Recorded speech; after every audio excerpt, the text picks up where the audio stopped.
참 좋으신 하나님 아버지, 3월의 봄날 메마른 대지에 촉촉한 비를 내려주시니 참으로 감사드립니다. 다드림교회 함께 모여서 예배드리게 하심을 감사드립니다. 하나님, 세상에는 지진과 전쟁, 이상기온, 재난, 기아의 어려움을 겪는 나라가 많이 있습니다. 하나님, 강대국은 약소국을, 부한 자는 가난한 자를 돌아보고 서로 도와주는 아름다운 일들이 더 많이 일어나게 도와주시길 기도합니다. 재난의 현장에서 수고하신 각국의 의료진과 봉사자들에게 그들의 노고와 각국의 도움의 손길에 함께해 주셔서 참으로 감사드립니다. 주님, 우리나라를 위해서 기도합니다. 진영과 진영, 진보와 보수, 이념이 나뉘어서 혼란 가운데 있습니다. 국리를 여겨주시고 하마만 뜻대어 나라를 위해 기도하는 이 백성들이 될 수 있도록 하나님 도와주시길 기도합니다. 하나님, 이 땅의 언론이 기득권에서 벗어나 정직하고 공정한 보도를 하기를 간절히 소망하고 기도합니다. 한국교회가 기득권에서 벗어나 나라를 위해 기도하고 주님의 길을 다시 걷는 귀한 교회가 될 수 있도록 도와주시길 간곡히 기도합니다. 하나님, 다드림교회를 위해서 기도합니다. 이웃을 살리고 지역을 살리고 이 나라를 살리는 교회 공동체, 삶을 변화시키고 세상을 섬기는 교회가 되게 해 주옵소서. 하나님, 아픈 성도님들을 위해서 기도합니다. 하나님, 장은영 집사님 발 수술을 하고 검사 결과를 기다리고 있습니다. 좋은 결과가 있기를 기대하고 소망합니다. 하나님, 강희수 어린이도 건강해져서 태어날 수 있도록 도와주세요. 심을 얻고 돌아오신 우리 사랑하는 최송희 목사님도 건강하게 사역하시도록 도와주시고, 하나님, 번아웃과 또한 지친 성도들, 공황장애로 어려움을 겪는 성도님들을 회복 주시기를 기도합니다. 사랑하는 조창근 장로님, 사랑하는 사모님 건강 지켜주시고 그 마음 가운데, 그 기도 가운데 함께 해주시길 기도합니다. 하나님, 오늘 새순자 교육을 받고 새로 등록한 황보철, 조정신, 유병래, 지성구, 유은빈, 홍희엘, 홍진수, 박유리, 황근식, 황영인, 유아연, 유아란, 정성현, 이관웅 모든 분들 한 분 한 분 진정 헌신하는 자리로 세워주시기를 기도합니다. 하나님, 사랑하는 우리 교육자분들 한 분 한 분 건강 지켜주시고 가정과 자녀를 지켜보여 하시기를 간절히 기도합니다. 하나님, 지구촌 각각에서 선교에 힘쓰시는 우리 선교사님들 한 분 한 분 가정 주님께서 지켜보여 하시기를 간절히 기도합니다. 감사드리며 예수님의 이름으로 기도했습니다. 아멘. 와서 코로나 이후에 작년부터 성경을 열심히 읽기 시작을 해왔습니다. 저도 성경을 15분 그룹에도 속해보고 90일 통독 모임에 속하여서 열심히 따라가면서 읽고 있는데요. 아마 이번 팀에 제일 벌금을 많이 내야 될 사람이 저일 것 같아요. 90일 성경 통독에 30일까지는 그래도 잘 지켰는데 30일 좀 넘어가면서 바쁜 일도 생겼기도 하지만 마음에 흐트러지는 부분들이 있더라고요. 그래서 40일을 지나갈 때 거기가 마의 계곡이었구나 생각을 합니다. 그래서 굉장히 많은 벌금을 내야 되는 형편이에요. 참 여러분, 이렇게 성경을 통독하면서 깨닫는 것이 있는데, 저는 대학생 때 예수를 믿고 그때부터 묵상하는 게 익숙한 사람이에요. 짧은 본물 한두 장 읽거나 아니면 한 장을 읽거나 10절 정도를 읽고 묵상을 하고 기도하고 이런 데 익숙했던 제가 매일매일 1시간 내지 1시간 반을 성경을 읽으려고 하니까요, 제가 깨달은 것이 이런 거예요. 내가 집중력이 별로 없구나. 한 10분 정도 읽거나 한 5장 정도를 읽으면요, 마음에 내가 이렇게 많이 읽다니 이런 허무함이 오면서 갑자기 유튜브가 보고 싶어요. 그 사람은 무슨 말을 했을까? 그런 생각. 그리고 또 있잖아요. 또 한 서너 장 읽다 보면 시간을 봐요. 오늘 45분이 지났네. 아니야, 너무 읽었어. 그러니까 또 딴짓해. 이런 어떤 심리적인 현상들이 일어나서 1시간 내지 1시간 반 동안 그 말씀을 꾸준히 읽는다는 것이 굉장히 어렵다는 것을 발견하게 되었어요. 제 자신이 그렇다는 거예요. 여러분이 그런 게 아니고, 아마도 그런 눈으로 이렇게 보면서 말씀을 조금씩 자근자근 그렇게 소화하는 짧은 시간도 있었지만, 어떨 때는 본문 이해도 안 되는데 쭉 읽어 나가는, 그래서 이런 방식으로 꼭 읽어야 될까 하다가도 읽은 시간들을 이렇게 보면 또 어떤 일들이 어떤 순간이 툭툭 생각날 때가 있어요. 그것이 내가 성경을 너무 지나치게 모든 걸 내가 깨닫고 모든 걸 이해하려고 굉장히 애를 썼구나. 짧은 묵상일 때는 막 굉장히 생각을 많이 하면서 읽었는데, 길게 읽을 때는 생각에 집중하기보다는 하나님의 말씀이라는 사실을 믿고 그 일들을 잘 마치는 데 집중하는 것이 이번 내가 해야 할 훈련이구나. 다시 말해서 1시간 내지 1시간 반 동안 다른 생각하지 않고 하나님께 집중하는 것, 이게 이번 훈련의 나를 위한 목적이었구나 라는 것을 깨닫게 되었어요. 그래서 저는 가능한 한 리더가 부탁한 대로 열심히 하려고 쫓아가면서 하고 있습니다. 열심을 내서. 사실 여러분 쉽지는 않습니다. 그렇지만 이런 어떤 저의 패턴들을 바꾸어가면서 한 가지 깨달은 것은 내게 말씀을 읽는 그 말씀 그 자체를 인하여서 누리는 기쁨이 너무 적다는 것을 깨달았어요. 또 기쁨이 있더라도 너무 짧아요. 짧고 아주 간단한 기쁨, 약간 눈물로 표현한다면 찔끔 느낌이 오는 거 있잖아요. 그런 것은 있는데 펑펑 눈물을 쏟으면서 이게 그 말씀이었어라고 생각하던 때, 경험했던 때를 돌이켜보면 최근에는 일단 없어요. 최근에는 없어요. 하나님과 나의 사귐에 별로 기쁨이 없다는 것을 깨닫게 되었어요. 물론 감동적인 말도 있고 묵상 후에 적용도 있지 왜 없겠습니까마는, 제가 말씀드리는 것은 이런 것이 너무 짧다는 거예요. 너무 짧다는 거예요. 하나님의 말씀을 읽다가 너무 기뻐서 엉엉 울었던 때, 내 감정을 주체할 수가 없어서 그냥 찬양만 했던 때가 있었는데, 최근에 그런 때가 거의 없거든요. 묵상을 쉰 적은 없어요, 여러분. 때로는 막 아무리 힘들고 그래도 묵상을 나름대로 열심히 하는데 몸이 피곤해서 어렵구나, 그럴 수도 있었어요. 그렇게 말하며 지나간 적도 있죠. 그렇지만 이번에 제 마음속을 가만히 돌아보면서 근본적인 이유가 내가 마음으로 집중하지 못하고 있구나. 새벽 기도를 준비하려고 하면 보통 설교 한 2시간 준비하거든요. 10분, 15분 하기 위해서 2시간 준비해요, 여러분, 그거. 그러니까 새벽에 잠을 한 일찍 일어나야 해요. 안 그러면 자기 전에 그 준비하거든요.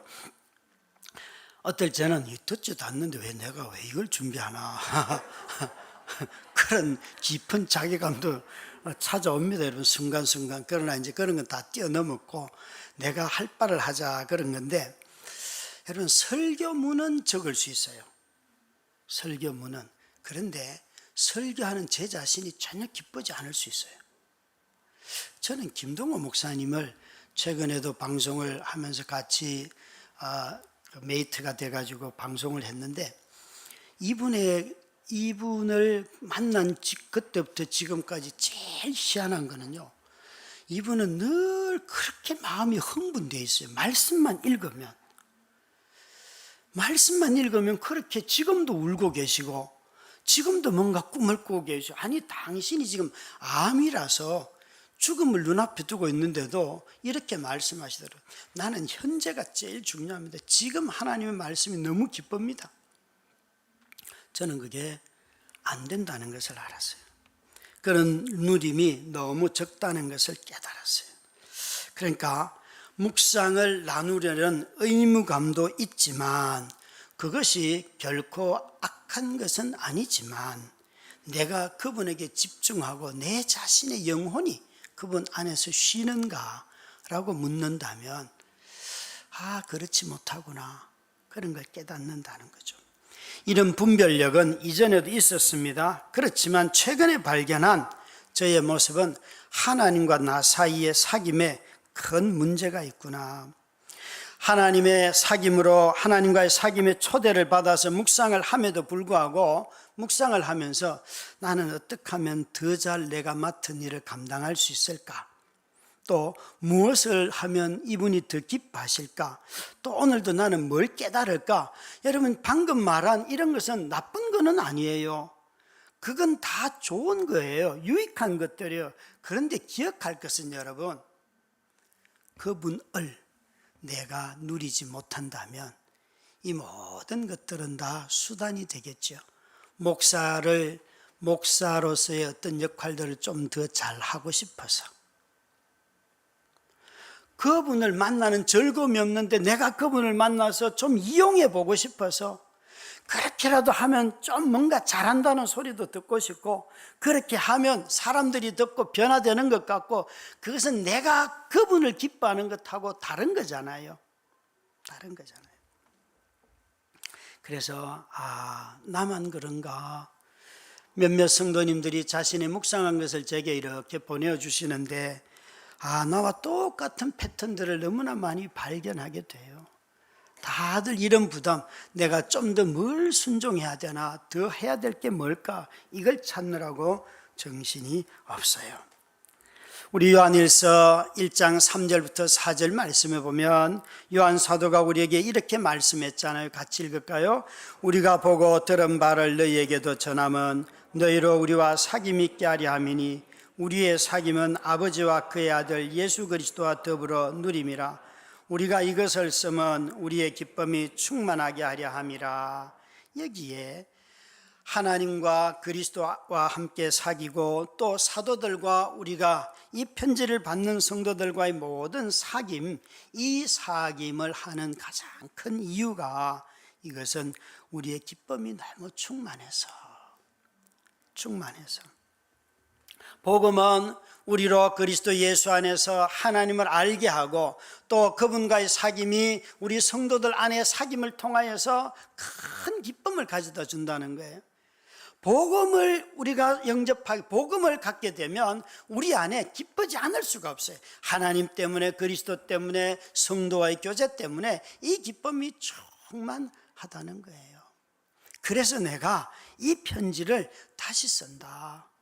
예수 그리스도를 이 땅에 오신 하나님의 아들로 육체를 입고 오신 하나님으로 믿는 너희들이, 이미 믿고 있는 너희들에게 내가 다시 이것을 쓴다. 그 이유는 이 기쁨이 너무 충만하여서 내가 다시 쓴다, 이렇게 말하고 있어요.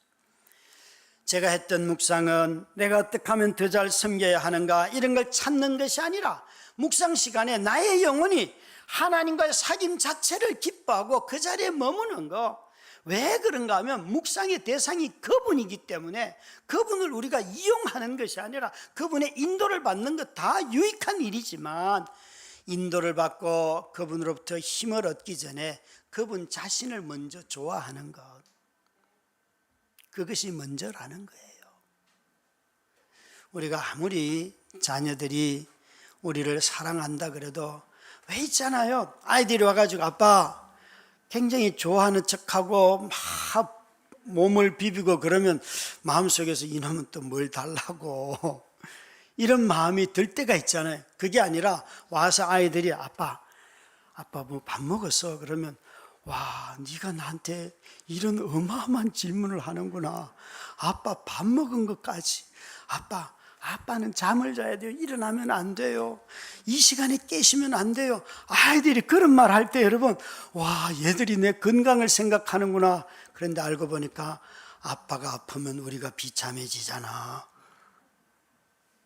이런 염려와 두려움, 그게 여러분 아이들로부터 그거 말 들을 때 참 기쁘잖아요. 그렇지만 아이들이 아빠가 아프면 우리가 좀 곤란하잖아, 그 얘기 들으면 앞에 했던 말이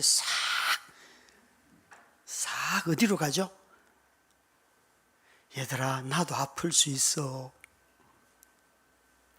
우리는 마치 정말 묵상할 때에 우리 인생에 뭔가 좀 더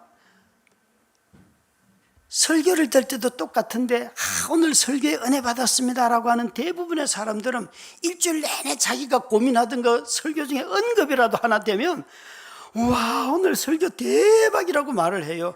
하나님의 말씀을 들어서가 아니에요. 다 자신의 삶에 뭔가 인도받고 뭔가 유익하고 자기의 삶을 결정할 수 있고, 아니 언제 하나님 자체를 기뻐하냐고요. 언제 하나님 그분을 사랑하냐고요. 언제 하나님 그분하고 앞에 머물러 있으면 마음이 기쁘고 즐거워서 그 자리를 안 떠나고 싶을 때가 언제였냐고요. 그래서 묵상을 할 때 내가 뭘 더 할까, 내가 오늘 어떻게 더 잘 주님을 섬길까가 아니라 그 자리 자체가, 하나님 저는 이 자리가 제일 행복한 자리입니다. 자신의 영혼의 행복을 가장 우선시하면서 그 자리에 머무는 자리라는 거예요. 왠가 하면 우리가 묵상하는 대상이 하나님이기 때문에 그렇습니다. 뭘 자꾸 더해서 그분께 뭘 영광을 돌리려고 하는 것이 아니라 이미 모든 영광은 예수 그리스도를 통하여 받았잖아요. 그 충만함을 누가 깨뜨릴 수 있겠습니까? 다만 우리가 그것을 누릴 뿐이잖아요. 그래서 마리아와 마르다 두 사람 중에서 저와 같은 방식으로 묵상하는 대부분의 사람들은 다 마르다에 가까운 것 같아요. 마르다에 가까워요. 그러나 마리아가 되기를 주님은 원하시잖아요. 저는 제 자신이 마르다로 살고 있구나 하는 걸 어떻게 깨달았는가 하면, 내가 묵상 다음에 기도하는 자리가 너무나 빈약하다는 거예요. 제가 깨달은 말씀의 문장을 다듬고 그것을 가지고 어떻게 전하고 막 이런 데 관심이 있지, 그냥 깨달았으니까 그분과 함께 가만히 있으면서 주님이 제게 마음으로 말씀하실 시간을 드리지 않고, 저는 제가 쓴 글의 문장이 틀렸는가 더 아름답게 꾸미느라고 시간을 보내더라고요. 여러분, 내가 깨달은 하나님을 얘기하기 전에 표현 방식들을 찾고 있는 저를 이렇게 보면서, 그건 다 집중을 누구한테 한 건가 하면 나에게 한 거예요. 그래서 우리가 다 묵상을 했으면 그 다음에는 정말 그분의 인격 앞에 이렇게 머물면서, 하나님 저도 하나님 말씀해 주세요. 제게 하나님과 저도 교제하고 싶어요 라고 머무는 거죠. 사도 요한이 이 요한 1서, 요한 2서, 3서를 쓴 이유가 바로 이런 이유 때문에 그래요. 사귐의 기쁨이었고 그분이 육체로 오신 그리스도라는 것을 믿고 있지만 그분과 사귐이 없는 사람들에게 이 편지를 썼어요. 그래서 사도 요한은 이 편지를 쓰면서 우리에게 말씀하셨어요. 너희가, 이 요한이 말하는 성령님은 어떤 분인가 하면, 성령은 깨닫게 하시는 영이에요. 성령은 예수 그리스도가 누구인지 깨닫게 하고 하나님의 사랑인 줄 깨닫게 하시고, 성령께서는 우리 모두의 마음속에 그 하나님이 하신 일들을, 하나님이 나를 위해서 이 일을 하셨구나. 그래서 우리로 하여금 이 성령님은 끊임없이 우리로 예수 그리스도를 알려주시는 분이세요. 요한일서 4장 13절 말씀해 보시면 요한이 이렇게 우리에게 말씀하세요. 요한일서 4장 13절입니다. 시작. 그의 성령으로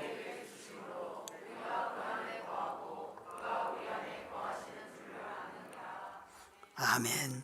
여기 보시면 성령께서 성령을 우리에게 주셔서 우리가 그 안에 거하고 그가 우리 안에 거하시는 줄 아느니라. 먼저 그 안에라고 하는 것은 1차적으로 육체로 오신 그리스도이시고, 그 다음에 두 번째로는 하나님 안에, 구약의 언어로 하면 우리가 하나님이 우리의 왕이 되시고 하나님이 우리의 하나님이 되시고 우리는 하나님의 백성이 되었다 하는 표현을 신약은 이렇게 하였어요. 그런데 이것이 하이라이트가 아니에요. 구약의 이런 언약보다도 더 큰 하이라이트는 요한일서 4장 16절, 우리가 너무 좋아하는 구절이에요. 같이 읽도록 하겠습니다. 시작. 하나님이 우리를 사랑하시는 사랑을 우리가 알고 믿었노니 하나님은 사랑이시라. 사랑 안에 거하는 자는 하나님 안에 거하고 하나님도 그의 안에 거하시느니라. 이 성령께서 우리에게 무엇을 가르쳐 주시는가 하면 하나님은 사랑이시다. 이걸 우리에게 가르쳐 주신다는 거예요. 정말 이것보다 더 큰 계명이 없잖아요, 그죠? 하나님은 사랑이시고 하나님 안에 있기 때문에 우리는 서로 사랑하는 공동체 교회로 부름을 입었다. 성령께서 이걸 계속해서 가르쳐 준다는 거예요. 그러니까 성령은 우리로 깨닫게 하시는 영이에요. 끊임없이 하나님 예수 그리스도를 깨닫게 하시는 영이 바로 성령님이에요. 우리의 신앙이 자라가면 정말 예수 그리스도가 누구인지 점점 알아가는 거잖아요. 여러분, 신앙의 성숙의 기준을 기도 응답에서 찾지 마시기 바랍니다. 내가 예수 그리스도를 알아가는가?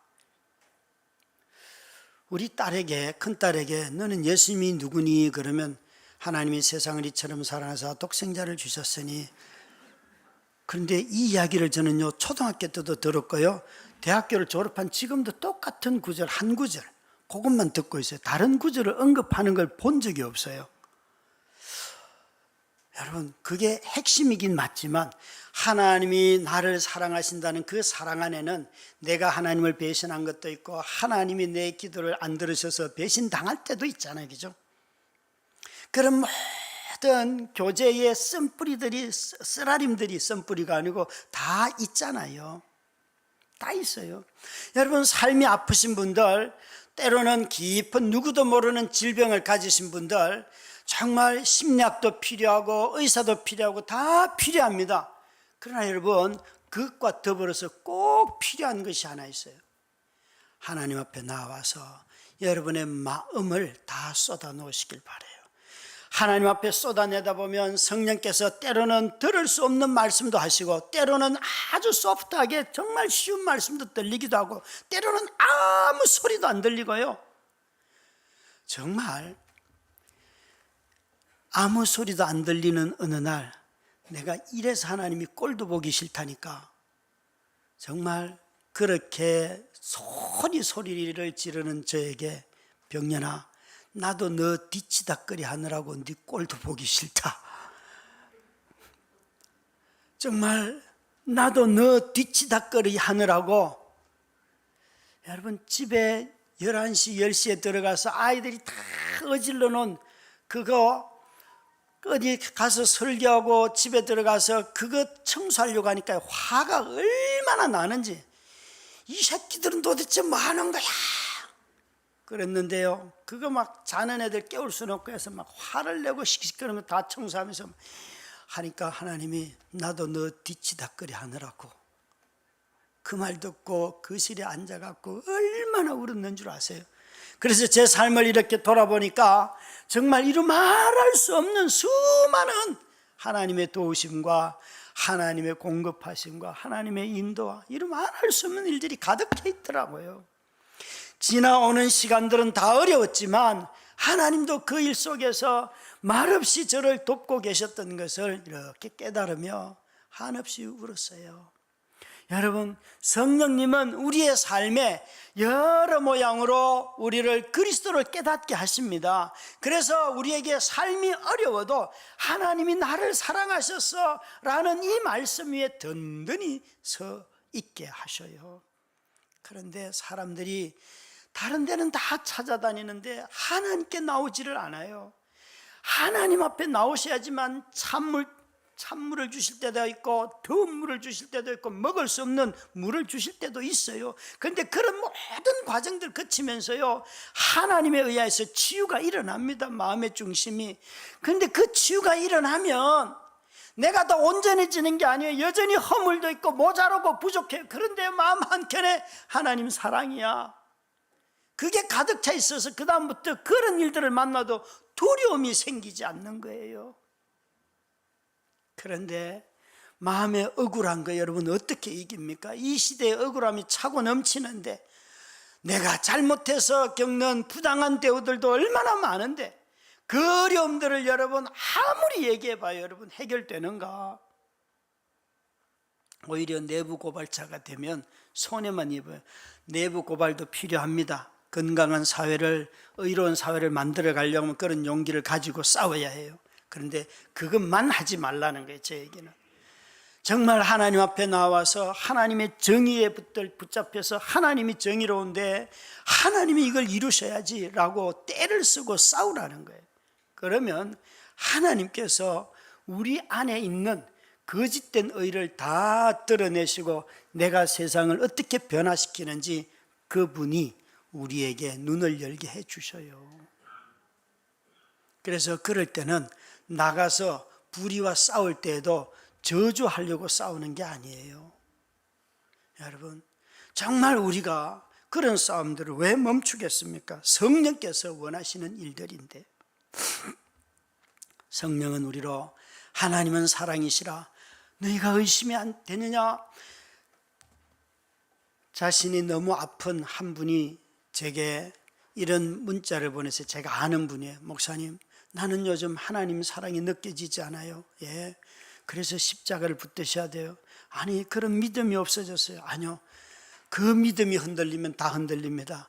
믿겨지지 않더라도 십자가에 달려 죽으신 그리스도, 그분은 하나님의 사랑의 정표라고 믿으셔야 됩니다. 그 자리에서부터 삶이 출발이기 때문에 그렇습니다. 당신의 확신보다도 더 중요한 것은 믿음입니다. 여러분, 성령께서 우리를 이런 일에 사로잡히게 하십니다. 오늘 본문은 이 요한 1서에서 이렇게 성령께서 우리를 그리스도를 깨닫게 하실 뿐만 아니라 성령은 우리를 담대하게 하신다는 것이에요. 담대하게. 정말 성도들은 여러 곳에서 담대함이 나타나는데 그것은 가장 먼저 심판날에 담대하다고 말씀하세요. 2장 28절 말씀을 함께 읽도록 하겠습니다. 같이 읽습니다. 시작. 자녀들아,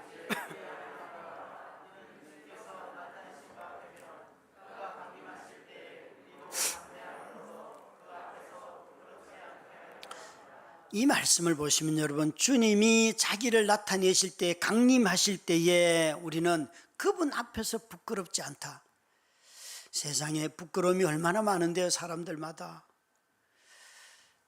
우리 성도들이 여기 대표 기도하는 것을 부끄러워가지고 사람들 앞에 서는 부끄러움 때문에 기도 순서자들이 너무 자주 바뀌어요.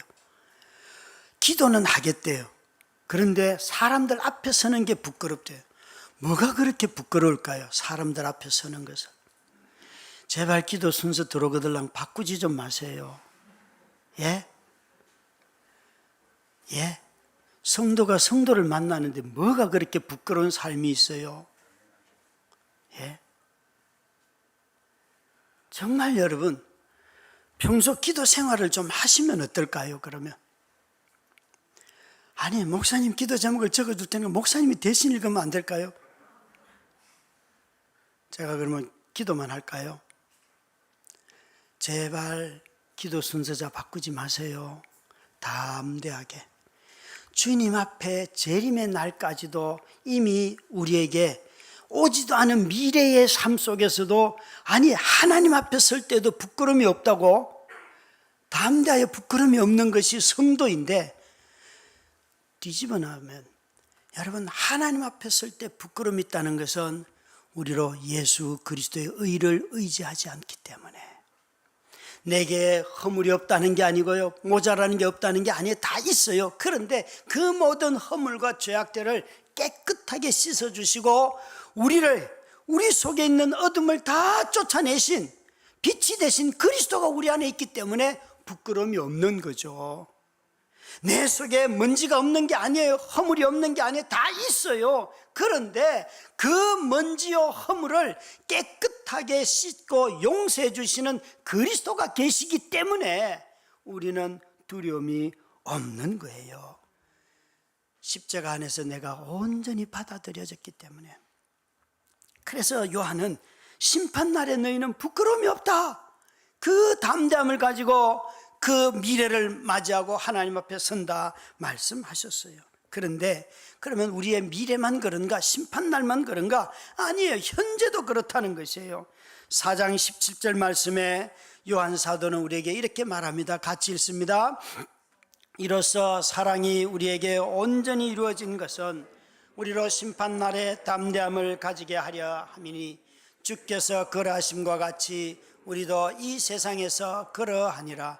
이 뒤에 구절을 보시면 심판날도 담대하지만 주께서 그러하심과 같이 주님이 이 땅에 육체로 입은 몸을 가지고 오셔서 사실 때에 담대하게 사신 것처럼 우리도 이 세상에 살면서 주님처럼 담대하게 산다. 미래만 심판날에만 담대한 것이 아니라 오늘 여기의 삶도 우리는 담대하다. 이것이 얼마나 놀랍습니까? 주님이 이 포악스러운 세상에 살면서도 주님은 온전한 사랑을 온전하게 이루셨어요. 담대하게 사랑했죠. 밥 먹을 때 사람들이 늘 비난했다고요. 조롱했다고요. 밥 먹는 메뉴 가지고 바리새인들과 서기관 율법사들이 한 번도 예수님에게 시비 건 적이 없어요. 너는 왜 저런 인간들하고 밥 먹냐? 저런 습관이 나쁜 여자하고 어떻게 밥을 먹냐? 그렇게 말하는데 예수님은 그들과 먹었어요.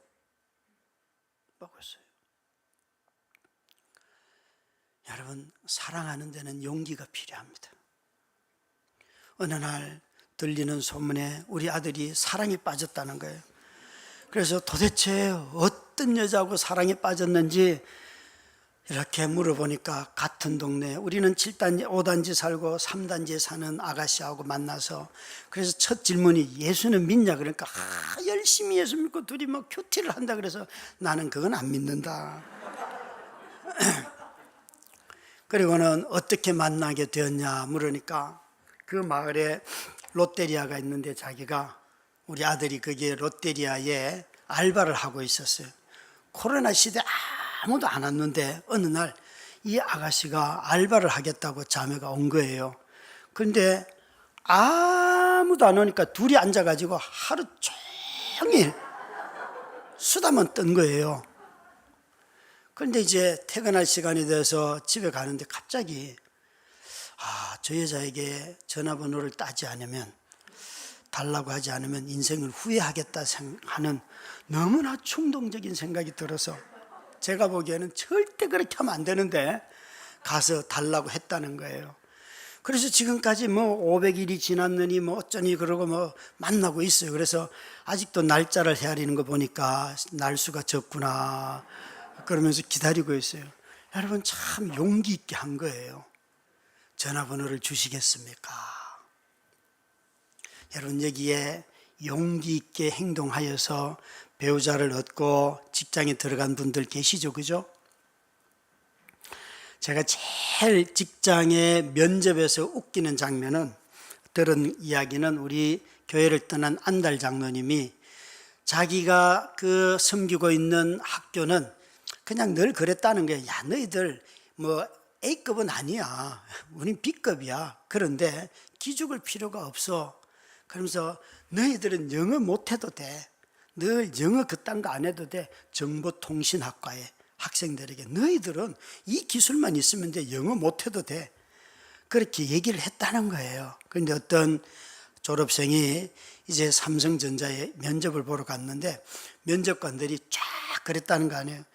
자기 소개하세요. 그래서 이분이 막 한국말로 쫙 소개를 너무 멋지게 했는데 다 소개가 끝나자마자 방금 말한 것을 영어로 말하세요. 영어로 자기소개를 하세요. 그랬다는 거예요. 그런데 이분이 딱 그 순간에 늘 교수님이 하시던 말씀, 우리와 같은 고급 정보를 만지는 사람들은 영어까지 잘하게 되면 국부를 유출할 수 있기 때문에 우리는 더 이상 이런 게 필요 없습니다. 그랬더니 면접관들이 빵 웃더니만 너는 합격. 여러분, 참 저는 그 얘기를 들으면서 우리가 실력이 모자라도 자기 자신의 확신이 있는 사람들 있잖아요. 그게 삶의 지혜 아닙니까? 어떤 많은 일들을 여러분 다 실력으로 엄마가 그 위기를 이겼던 것이 대학까지 나와서, 아니 정말 김재동 씨 말로 한다면 주부들은 다 가정학과를 나왔습니까 여러분? 가정학과를 안 나와도 가정을 잘 운영하잖아요. 그죠? 여러분, 우리가 너무 이런 데 갇혀 산다고요. 성령께서 우리에게 현재 삶을 살아갈 때 담대하게 하세요. 나 그거 없어도 살아요부터 시작해서 내가 그 지위에 있지 않다고 해서 불법적인 일들을 보면서 이거 틀렸습니다라는 말도 못하고 살아가는 이런 게 아니잖아요. 성령께서 말씀하게 하시잖아요. 우리의 현재 삶이 이런 성령으로 말미암아 담대하게 매일매일 우리는 하나님으로부터 받은 사랑이 있기 때문에 온전한 사랑이 내 속에서 이루어졌는데 마지막 심판의 날에 하나님 앞에서조차도 부끄러움이 없다고 말씀하시는데 이 세상을 살아가면서 우리가 무슨 부끄러움을 느끼겠습니까? 사랑하는 성도 여러분, 우리에게 이런 성령의 놀라운 역사로 말미암아 오늘 사도 요한은 우리에게 이렇게 말합니다. 14절 15절입니다. 함께 읽습니다. 시작. 그를 향하여 우리가 가진 바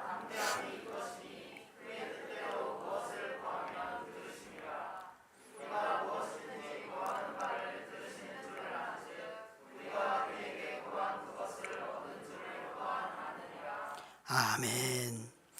여기에 기도의 담담이 나오는데 이것은 우리의 성격으로부터 오는 것이 아니고 하나님의 뜻을 구하기 때문에 오는 담대함이에요. 하나님의 뜻을 따라 구하기 때문에. 그래서 성령께서는 우리 마음속에 하나님의 뜻은 반드시 이루어진다, 이게 붙잡혀 있는 것이에요. 우리의 삶을 거룩하게 하고 우리 자녀들이 믿음 안에서 살아가고 누군가가 말씀을 읽을 때 하나님을 깨닫기를 원하고 다 하나님이 바라시는 바잖아요. 그런데 어떤 사람들은 그 뒤에 나오는 거, 우리가 이 용서받지 못할 죄가 있다, 어떤 거는 용서받는다라고 하는데 17절에 보시면 모든 불의가 죄로 돼 사망에 이르지 아니하는 죄도 있도다. 여러분, 모든 죄는 다 결과가 죽음입니다. 사망입니다. 그런데 사망에 이르게 하는 모든 죄가 어떻게 죄로부터 우리가 생명을 얻고 구원을 얻습니까? 그리스도 예수로 말미암아. 그래서 여기 하시는 말씀은 이거예요.